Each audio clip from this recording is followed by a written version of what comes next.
चलो दोस्तों, मैं आज आपको बताने वाला हूँ पार्ट टू के सिलेबस के बारे में। जो लोग पार्ट वन पास कर गए उनको बहुत बहुत बधाई। पार्ट टू के सिलेबस में क्या क्या दिया है उसके बारे में बताने वाला हूँ। आपको लगेगा कि पार्ट टू में तो सब कुछ दिया ही हुआ है, बताना क्या है।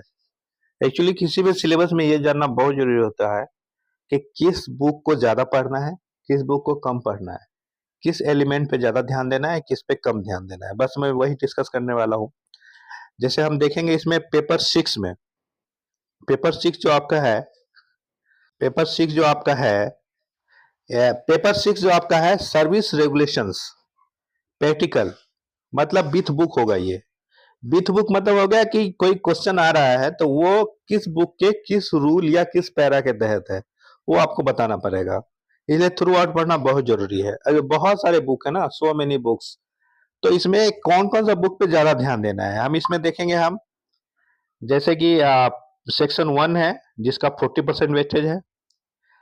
आगे आप देखेंगे तो सेक्शन टू का 20% वेटेज है और सेक्शन थ्री का 40% वेटेज है।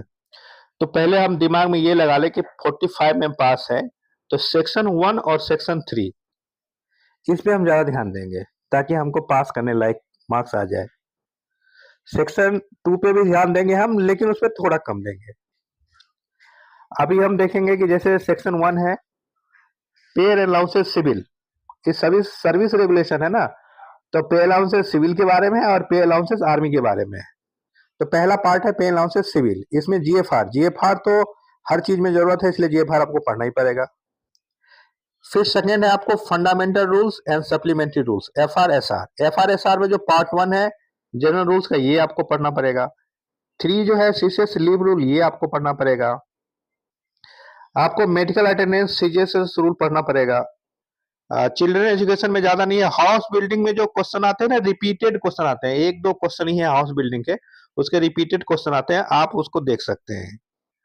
और एचआरए का आप देख लेंगे, एचआरए का जो रूल है बेसिक रूल्स ना, बस उसी जानकारी चाहिए तो आपको हो जाएगा, इसमें ज्यादा डिस्कशन की जरूरत नहीं है। नेक्स्ट हम आएंगे तो प्रोविडेंट फंड के बारे में। जैसे कि मैं पहले बताता हूँ कि पहले हम सेक्शन थ्री के बारे में ही डिस्कस कर लेते हैं। सेक्शन थ्री ज्यादा इंपॉर्टेंट है। अभी इसमें हम देखेंगे कि सेक्शन थ्री में आर्मी, जैसे इसमें पार्ट्स है ना, आर्मी आप लेते हो कि एयरफोर्स, नेवी, फैक्ट्री तो अब डिलीट हो चुका है। तो जैसे कोई आर्मी चुना है कि हमको आर्मी में लेना है, सिलेक्शन है, तो आर्मी वाले के दृष्टिकोण से मैं बता रहा हूँ कि इसमें जो अभी बुक है ना, ये आर्मी वाला जो पार्ट है ये बहुत इंपॉर्टेंट है। इसमें आपको देखना है जो बुक है ना, इसमें जो सबसे मैं एक रामबाण इसमें बता रहा हूँ, ये जो बुक है leave rules for the services volume one, ये आपको छोटी सी बुक है, छोटी सी बुक है, लेकिन इससे क्वेश्चंस ज्यादा आते हैं। तो इसके तो हर लाइन को आपको पढ़ जाना है, हर लाइन को, हर अथॉरिटी को पढ़ जाना है लीव रूल्स का। ये बहुत ही ज्यादा इंपॉर्टेंट है, इस पे आपको ध्यान देना है। पे अलाउंसेस रेगुलेशन ऑफिसर्स और ओएम पार्ट 9, ये दोनों एक ही चीज है, दोनों में क्वेश्चंस रिपीट होंगे। लेकिन विथ बुक में आपको देखना है, अगर ऑफिस के दृष्टिकोण से पूछ रहा है तो आपको मैनुअल में जाना पड़ेगा, ऑफिस मैनुअल में जाना पड़ेगा। और अगर आपको एग्जीक्यूटिव के दृष्टिकोण से पूछ रहा है तो ऑफिसर्स में जाना पड़ेगा। ऑफिस के दृष्टिकोण से पूछेगा तो ऑफिस मैनुअल पढ़ना है, अगर एग्जीक्यूटिव के दृष्टिकोण से पूछेगा तो ऑफिसर्स पढ़ना है। और ये जो अदर्स है और ये 9 है, ये दोनों एक ही है। 10, ये दोनों एक ही है। इसमें आपको देख लेना है क्वेश्चंस रिपीट। मेन जो आपको रेगुलेशंस ऑफिसर्स है ना, इसमें बहुत सारे ना अलाउंसेस वगैरह के बारे में पूछा गया है।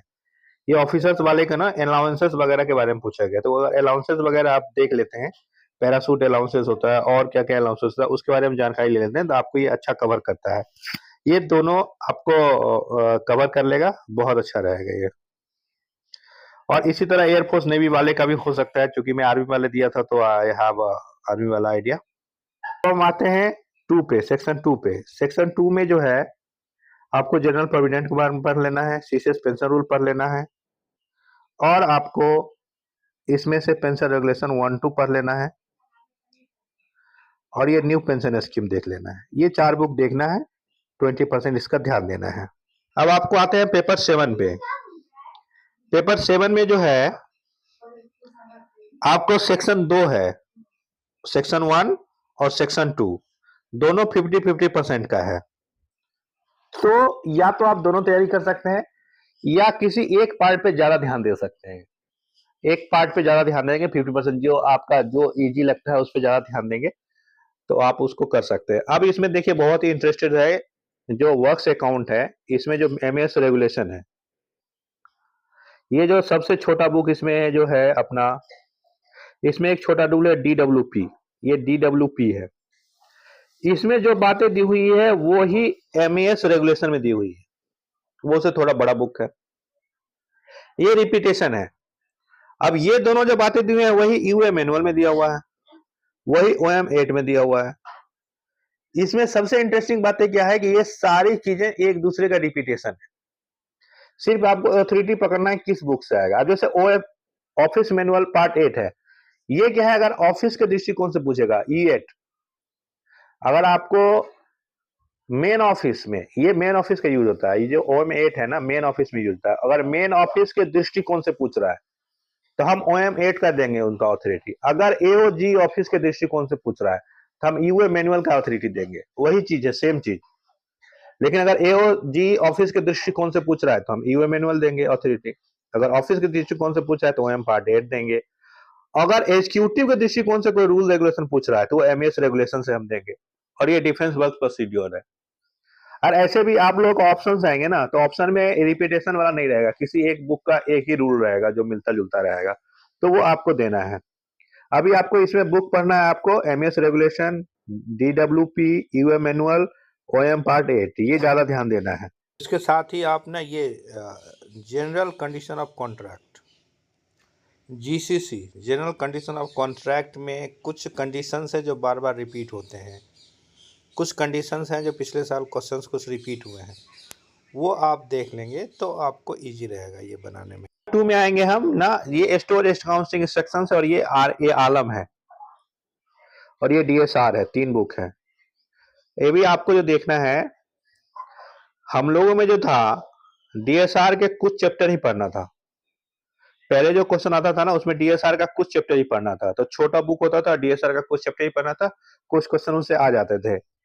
अब ये स्टोर अकाउंटिंग इंस्ट्रक्शन जो है और ये आलम, ये एक दूसरे का रिपीटेशन है, लेकिन अगर आपको ऑडिट के दृष्टिकोण से पूछेगा तो उसका ऑथोरिटी आलम से जाएगा। Audit, army local audit manual है, तो ये मैनुअल हमारे दृष्टिकोण से है, ऑफिस के दृष्टिकोण से अगर पूछेगा तो ये हम आलम का देंगे।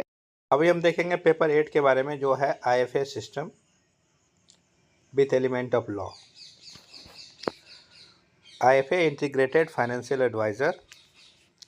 अभी इसमें हम देखेंगे जो फाइनेंशियल एडवाइस के बारे में जो भी होता है। GFR तो मैंने पहले भी बताया था कि GFR सब में है तो ये पढ़ना ज़रूरी है। फिर इसके बाद ये सबसे ज़्यादा इम्पोर्टेंट बुक इसमें ये है, डिफेंस प्रोक्योरमेंट मैनुअल। ये आप पढ़ लेंगे तो लगभग इस का 50% तैयारी आपकी हो जाएगी। डिफेंस प्रोक्योरमेंट मैनुअल पढ़ने से 50% पोर्शन इसकी तैयारी हो जाएगी आपको। अभी इसके बाद आप देखेंगे डेलीगेशन ऑफ फाइनेंशियल रूल्स, ये आप देख लेंगे। जो DFPDS है ना बुक, वो उसमें जो फर्स्ट 2 चैप्टर थ्योरी है वो आपको देखना पड़ेगा, और जो फाइनेंशियल रूल है ना उसमें जो कुछ शेड्यूल्स हैं, IT के शेड्यूल्स हैं, कुछ आर्मी के शेड्यूल्स हैं, वो आपको देखना पड़ेगा।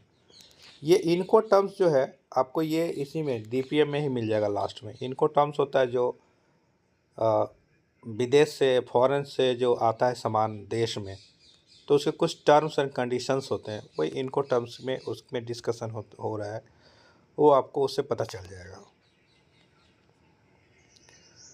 देखेंगे एलिमेंट ऑफ लॉ के बारे में। ये ना छोटे छोटे एक्ट है सरकार के, ना ये छोटे छोटे एक्ट हैं, और ये ना इतने बुक से डरिए मत, ये एक्ट ना आपको छोटे छोटा ही कम ही पढ़ना है। जैसे ये इंडियन कॉन्ट्रैक्ट एक्ट है, ये प्रिलिमिनरी सेक्शन 1 और 2 और चैप्टर 2, 2 ही चैप्टर पढ़ना है, कम कहीं पढ़ना है।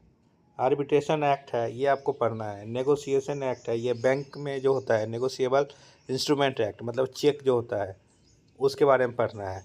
चैप्टर 1, 2, 4, मतलब कम कम पढ़ना है। ये जितने सरकार के एक्ट हैं वो पढ़ना है। फैक्ट्री एक्ट तो आपको डिलीट हो चुका है, ये पढ़ना पड़ेगा। Workmen's compensation act, minimum wages act, ये दोनों आपको पढ़ना पड़ेगा। GST नया है, ये आप देख सकते हो। ये जितने एक्ट है ये बहुत इंटरेस्टेड है और छोटे छोटे हैं, सारा चीज़ नहीं पढ़ना आपको पूरे एक्ट का, कुछ कुछ चैप्टर ही पढ़ना है, तो वो पढ़ने से आपको पता चल जाएगा। फैक्ट्री एक्ट नहीं पढ़ना है क्योंकि वो डिलीट हो चुका है, फैक्ट्री कॉरपोरेशन होने के बाद वो निकल गया है सिलेबस से। मैं होगा तो सारे एक्ट का छोटा छोटा वीडियो बना के पोस्ट कर दूंगा। अभी जो सबसे लास्ट पेपर है, ये पेपर 9 है आपका, अकाउंटेंसी। इसके 2 पार्ट हैं, एक अकाउंट्स फाइनेंशियल अकाउंट, दूसरा पार्ट है कॉस्टिंग। फाइनेंशियल अकाउंट में आपको ये सब पढ़ना है, cash basis, accrual basis, preparation of financial statement, bank reconciliation statement. Bank reconciliation statement होता है जैसे कि हम जो है घर पे कैश बुक मेंटेन करते हैं और बैंक में बैंक का पासबुक मेंटेन होता है। तो कोई हम चेक इशू करते हैं, कैश बुक में चढ़ा लेते हैं, लेकिन वो चेक मान लो 2-3 दिन के बाद, 1 सप्ताह के बाद अगर उसमें से पैसे निकलेंगे तो बैंक में अपडेट बाद में होता है। या कोई ऐसा कंडीशन है कि हर 3 महीने पे 6 महीने पे बैंक इंटरेस्ट देती है, तो बैंक इंटरेस्ट दी तो बैंक तो अपने पासबुक में चढ़ा ली, लेकिन आपके कैश बुक में आया ही नहीं। तो इसका जो मिलान होता है यही बैंक रिकन्सिलेशन स्टेटमेंट है। ये इससे क्वेश्चन आ सकता है। ट्रायल बैलेंस है, प्रिपरेशन ऑफ ट्रायल बैलेंस, इससे क्वेश्चन। रेक्टिफिकेशन ऑफ एरर्स है, ये बहुत इंपॉर्टेंट है, रेक्टिफिकेशन ऑफ एरर्स। ये जो हम ऑफिस में टी डालते हैं ना, ट्रांसफर एंट्रीज, ये इसी के जैसा है। इसका हो सकता है तो मैं वीडियो बना दूंगा आगे। Depreciation, provisions, reserves, trading profit and loss account, balance sheet, ये जानना जरूरी है। अभी जो एक आपको सबसे अच्छा आ गया है कि फाइनेंशियल अकाउंट बनाना है, मतलब प्रिपरेशन ऑफ फाइनेंशियल अकाउंट जो करना है, ये अदर देन कंपनीज है। हम लोगों को कंपनी का बनाना पड़ता था जो बहुत लंबा चौड़ा होता था, लेकिन आपको ये receipt and payment account, income and expenditure account, balance sheet, इसका बनाना है, जो थोड़ा उससे ईजी रहेगा। और अकाउंट्स थोड़ा सा प्रॉब्लम होता है, जो दूसरे स्ट्रीम से लड़के आए हैं, जो अकाउंट स्ट्रीम से नहीं है, बट मेहनत करने से ये भी हो जाएगा, आपको ज़्यादा प्रॉब्लम नहीं आने वाली है। जो सेकेंड पार्ट है कॉस्टिंग, जो सेकेंड पार्ट है कॉस्टिंग। कॉस्टिंग मतलब हुआ object and principles of cost account. Costing मतलब हुआ कि कोई जो प्रोडक्ट है, जैसे हम एक पेन बना रहे हैं, तो पेन बनाने में कितना कॉस्ट लगा, उसमें डायरेक्ट मटेरियल कौन कौन सा लगा है, डायरेक्ट लेबर कितना खर्चा हुआ है, डायरेक्ट एक्सपेंसेस उसमें क्या क्या है, वो उसमें प्राइम कॉस्ट कहलाता है। फिर उसके बाद ऑफिस के खर्चे आते हैं, बिजली के खर्चे आते हैं, और भी ऑफिस में दूसरे सामान होते हैं, दूसरे खर्चे आते हैं, वो सब ओवरहेड के तरह जुड़ते जाते हैं। मतलब एक जो कोई एलिमेंट है, कोई एक आइटम जो है, उसको प्रोडक्शन करने में कितने पैसे लगे, कितने कॉस्ट लगा उसका, वही कॉस्टिंग है। कॉस्ट कंट्रोल है, प्रोडक्शन कॉस्ट कंट्रोल है, रिकन्सिलेशन एंड कॉस्ट है, फाइनेंशियल अकाउंट है, ये जॉब कॉस्टिंग क्या होता है, प्रोसेस कॉस्टिंग क्या होता है, ये इसी के बारे में मार्जिनल कॉस्टिंग। एक होता है break even analysis. Break even analysis उसको बोलते हैं जो कंपनी में जितना पैसे हमने लगाए, तो एक सामान हम बेचेंगे तो उतने पैसे तो नहीं आ पाएंगे ना। आपने एक कंपनी सेटअप करने में या एक दुकान शॉप सेटअप करने में जितना चीज़ लगाया आपने, तो आप कुछ चीज़ बेच लेंगे, कोई आइटम बेच लेंगे, उसमें सडनली आपको तो फ़ायदा नहीं नज़र आएगा। तो जितनी आपने कैपिटल लगाई है और जितना आप बेच रहे हो, वो दोनों जाके जब एक पॉइंट पे मिलता है, जब नो प्रॉफिट नो लॉस का कंडीशन होता है, वहाँ पे जो है आपको ये ब्रेक इवन पॉइंट मिलता है। ये एनालिसिस करना है। ये अकाउंट्स बहुत ही इंटरेस्टिंग होने वाला है। हो सकता है तो मैं इसके आगे जाके वीडियो बनाऊँ। ये मैंने सिलेबस आप लोगों के हेल्प के लिए बनाया कि किस पे ज़्यादा ध्यान देना है।